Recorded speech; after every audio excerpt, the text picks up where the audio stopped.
At this event, 20 years ago, Ted Turner made an unprecedented commitment to donate $1 billion to UN causes. At the time, audience members seated where you are today asked one another, "Did he say 1 billion? Was that with a B?" Later that evening, I had a chance to speak with Ted on Larry King Live on CNN, which he founded.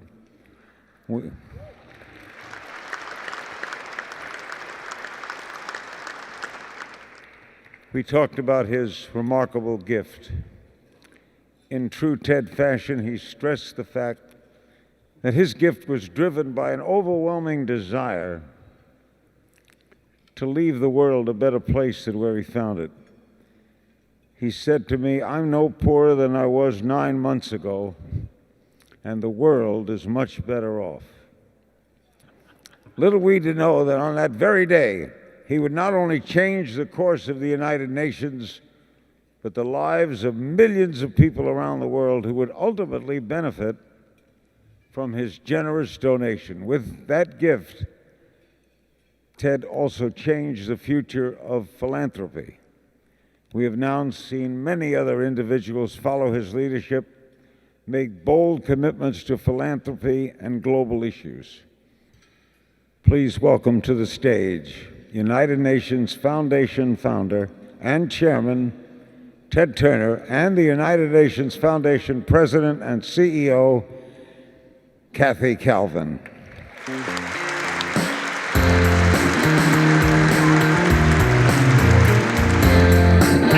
Thank you.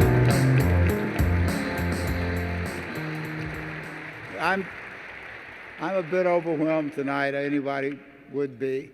It's been great, and I love it all. Ted, was this the best investment you ever made? Yes, it was the best investment I ever made. Sure it was. All right. Would you do it again if you could? I would. I would too. Thank you for all of us. We appreciate it. Okay.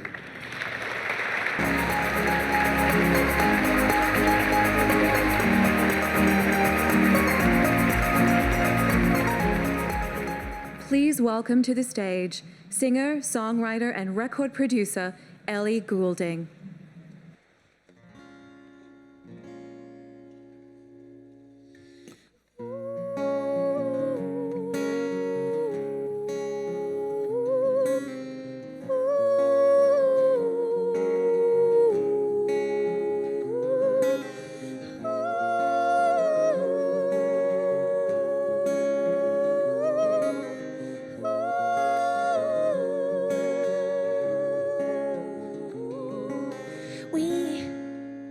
We don't have to worry about nothing, 'cause we got the fire and we're burning one hell of a something.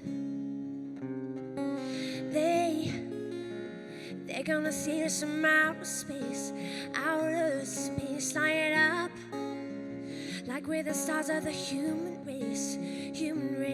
When the lights started up, they all know what they heard. Sending much paid love, giving love to the world.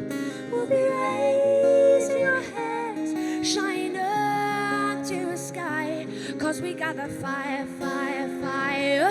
Yeah, we got the fire, fire, fire. And we're gonna let it burn, burn, burn, burn. We're gonna let it burn, burn, burn. We're gonna let it burn, burn, burn it, yeah.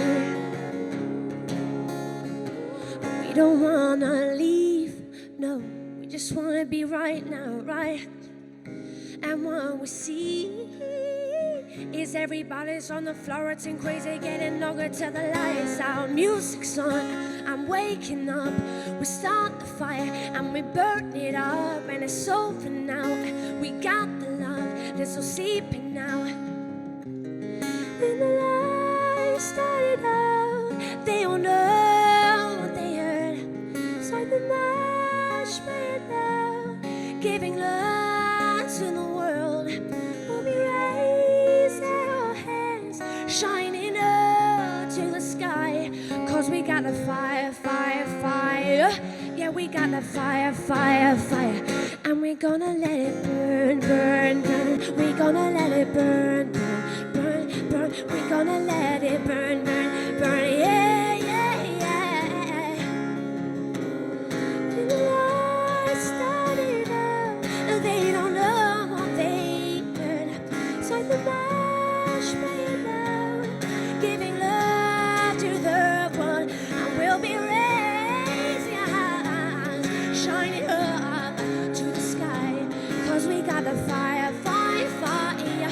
Yeah, we got that. And we gonna let it burn.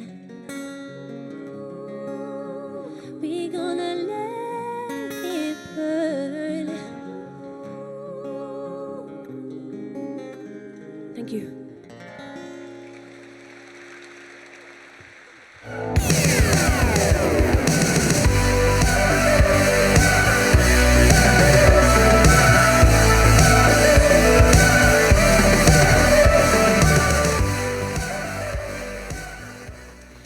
Ellie has used her unique platform to make the case for action on the threat of climate change.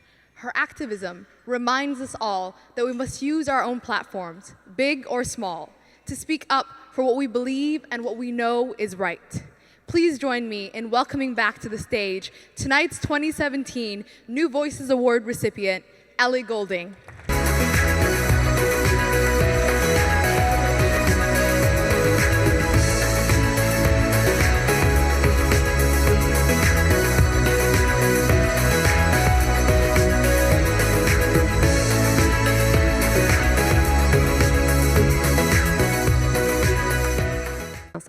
I'm so delighted to receive the New Voices Award. Thank you so much to the UN Foundation for this huge honour. I'm also excited that I'll soon join the UN family as a Goodwill Ambassador for the environment. These opportunities...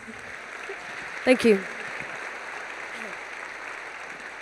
Oh, that's good. These opportunities will allow me to use my platform and reach to amplify the efforts of those working really hard and decisively to shape a positive future on our beautiful planet. I'm an Earth optimist, which is not about putting on rose-tinted glasses or pretending we're not pushing the planet to the brink. We can all see that happening. But I do believe in people and their ability to change, so I want to create that needed change from a place of inspiration, not from desperation. From renewable energy beating coal to the first globally agreed goals for sustainable development, there are some amazing stories and opportunities to be shared. But our ability to usher in major change also rests on our ability to understand how dependent we are on each other. As the environmentalist Paul Hawken, who I absolutely love, describes it so beautifully, we are vastly interconnected and our fates are inseparable. And so my dream, as I stand before you, is to help inspire curiosity, learning, love, and a deep sense of responsibility for our planet and our future. Thank you.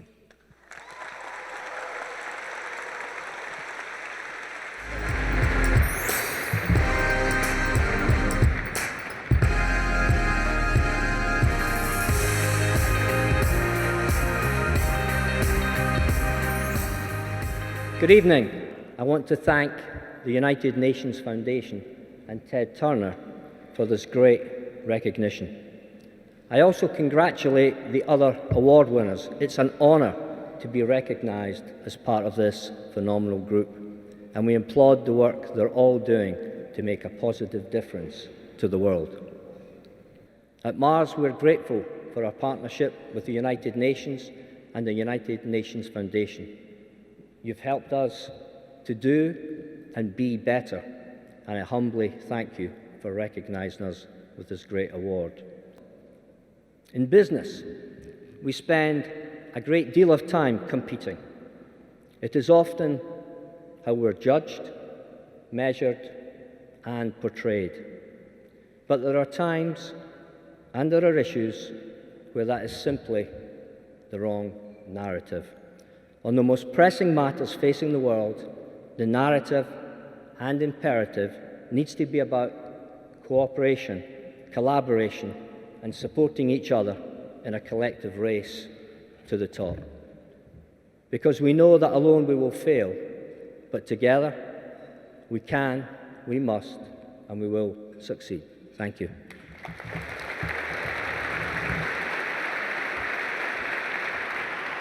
We've seen the horrors of slavery and trafficking around the world. We've met with victims firsthand. What we hope is going to happen is that the world community is going to get behind this effort, bringing all those efforts together. We've seen so many disjuncted but really good efforts that are underway, but pull people together using best practices to end modern slavery, much like the world has attempted to do with HIV. Right. Thank you. It's been such a privilege for us to be involved in this and to work with so many people who spend every day and night focused on this issue. It truly is a scourge on humanity. Yes. And I thank you for recognizing the effort. I just happen to have an office that allows me to really herald this, so thank you. Deminers are often the first workers to arrive in areas of conflict. And because an essential part of the United Nations Mine Action Service's work is also about helping landmine victims rehabilitate their bodies as well as their communities, they are often the last to leave. In fact, in some places, they never leave. In Cyprus, we are seeing second-generation deminers. Young people who've learned this humanitarian work from their parents and are now using it to save a new generation of lives. But it is so much more than saving lives. It is changing them entirely. When someone is taught by UNMAS to really understand the dangers he or she faces and how to go from being afraid of a mine to learning how to destroy it, they experience a completely different quality of life.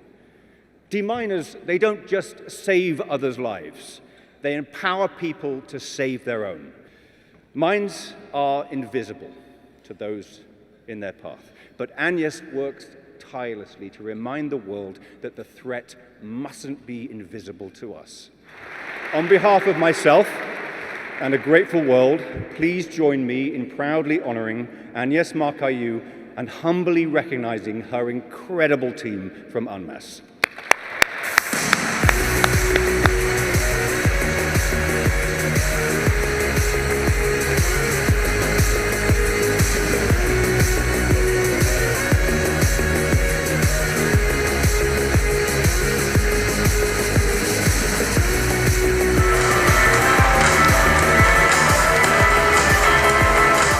It's now my honor to introduce a leader who has not only stood up for our shared humanity, he has dedicated his life to it. UN Secretary General Antonio Guterres took office in January as the 9th leader of the United Nations at a time of challenge and consequences for the world, at a time when his experience and leadership were called on like never before. In his earliest days, Antonio Guterres was a teacher who opened up new horizons for his students. As the Prime Minister of Portugal, he served his country's citizens and negotiated on the world stage. And as chief of the UN Refugee Agency for 10 years, he proved himself to be a humanitarian who knew how to get things done and a relentless advocate for the most vulnerable.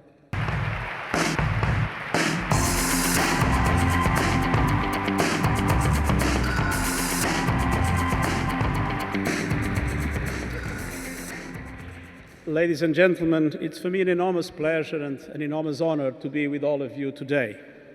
A few years ago, I was High Commissioner for Refugees. We met, and His Highness was extremely concerned with the situation of his community in Syria, the Ismaili community living in Salamiyya, at the risk of being overrun by the Islamic State at any moment. And he massively invested in support to his community. But not only to his community. Salamiyya became an example in a Syrian country ravaged by war and by sectarian divides. Salamiyya became the example where Ismailis, Sunnis, and Christians were living together, sharing everything with the fantastic support and the leadership of His Highness. This is the example the world needs today, with the vision and the generosity of Ted Turner. with the wisdom, the tolerance and compassion of His Highness the Aga Khan, I think we can win the battle for a better world. Thank you very much.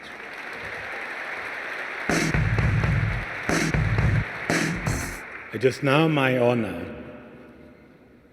to present the final award of the evening, the Global Challenge Award, to the recipient and my friend, His Highness the Aga Khan.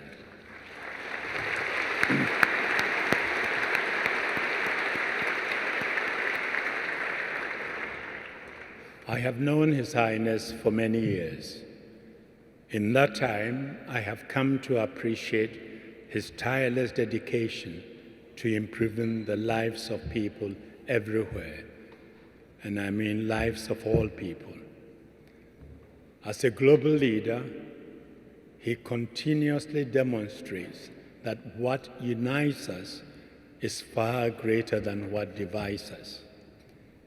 Indeed, this year marks his Diamond Jubilee, 60 years of service as Imam of the Ismaili community and founder of the Aga Khan Foundation Development Network. 60 years of service and leadership of a global organization. How extraordinary. 10 years at the helm of the United Nations was challenging enough for me. So let's give him a hand for 60 years.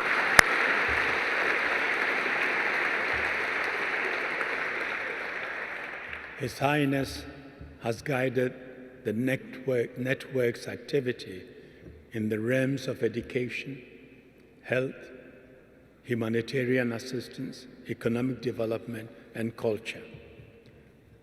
But perhaps the most important aspect of his work is that on pluralism, which I see as one of the most urgent challenges of the modern days of our time, and I'm sure most of you would agree. His Highness recognized that whilst identity has become the driving force of many modern conflicts, diversity should be championed as an enriching and strengthening force for society. The world, especially in these difficult times, needs people of vision and goodwill like the Aga Khan.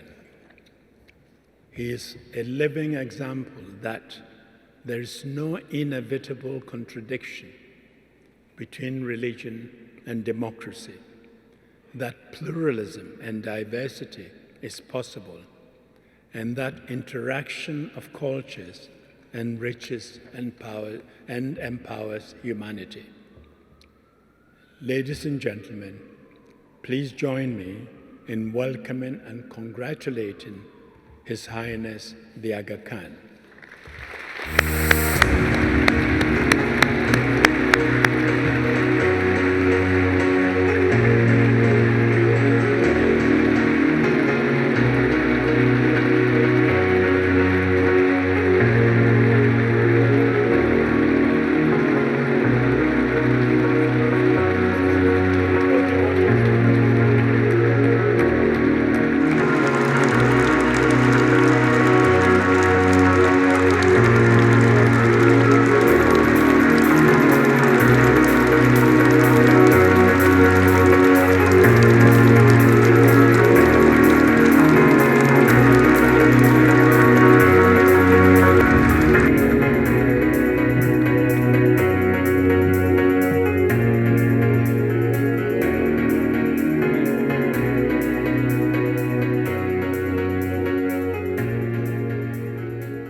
Bismillahirrahmanirrahim. President of the General Assembly, Miroslav Lajčák, Secretary General Antonio Guterres, Deputy Secretary General Amina Mohammed, former Secretary General Kofi Annan, the many permanent representatives in attendance, ladies and gentlemen. Thank you so very much, Kofi Annan, for your generous words of introduction. There is no person alive today who has made a greater contribution to world peace than you, and thanks are due to you from all around the world. It is a pleasure for me to share this beautiful evening with all of you, and what a special honor it is to be receiving from the United Nations Foundation its Champion of Change Award. I must say also that it is a very humbling experience, especially as I look around this room at so many people who have truly been outstanding champions of change in so many fields of endeavor, including the others being honored tonight. I am indeed humbled to be in their presence. I have come to know about the United Nations Foundation through our admired friend Kofi Annan, who has been one of our educators-in-chief in spreading the good word about the UN Foundation, of which he is an extremely devoted and effective board member. I am also an enthusiastic supporter of the UN Foundation for another reason.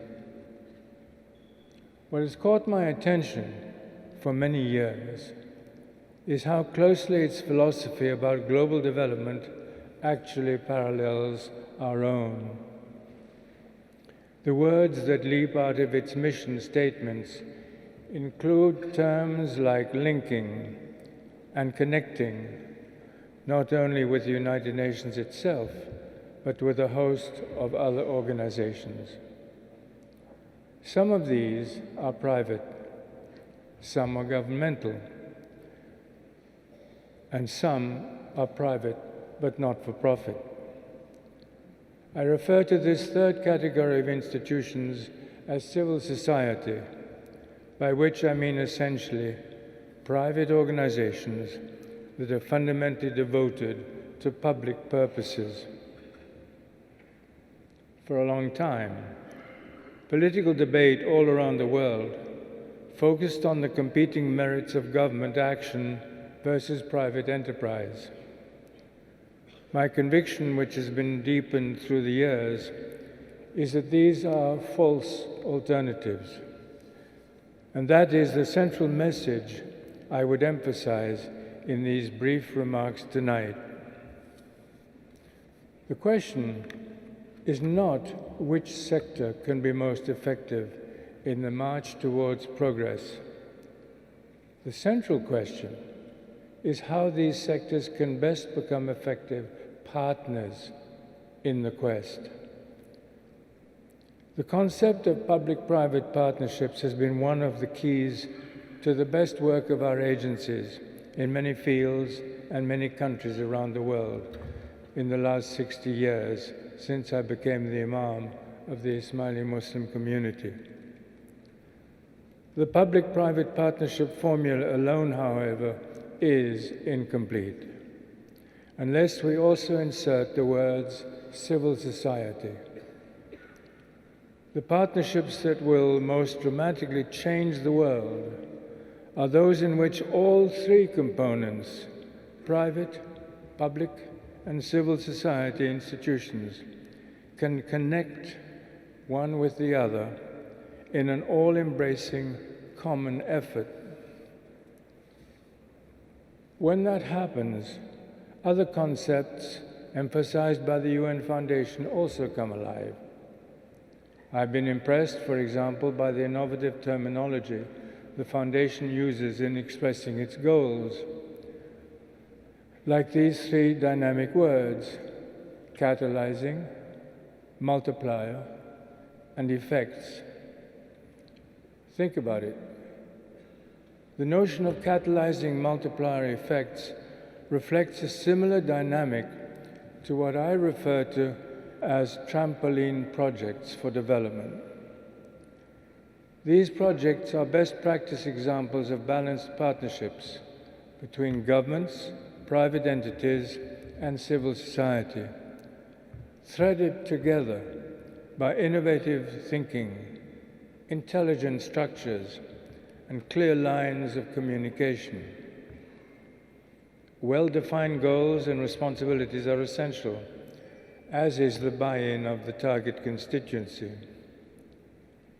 Such projects offer the potential for long-range impacts, which go well beyond immediate short-term results. This goal is, to be candid, sometimes easier to talk about than to accomplish. But one of the great global models of how best to pursue this aim has been the United Nations Foundation.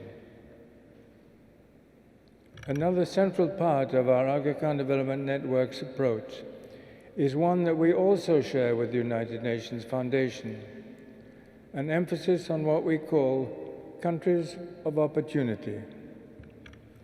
The issue is to do what we must to set them alive by creating and sustaining an enabling environment. And fundamental to all of this, of course, is a basic philosophical commitment which is expressed by another important word, and that word is pluralism.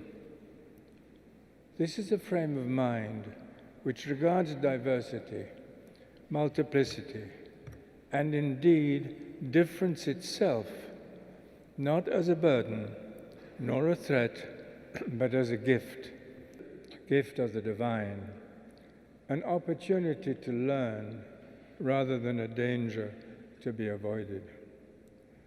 So it is with all these thoughts in mind that I say again how proud I am to be here to accept your award, recognizing how it reinforces not only the important words, but also the useful concepts, and indeed the central values that we, all of us, hold in common. Thank you very much. Thank you.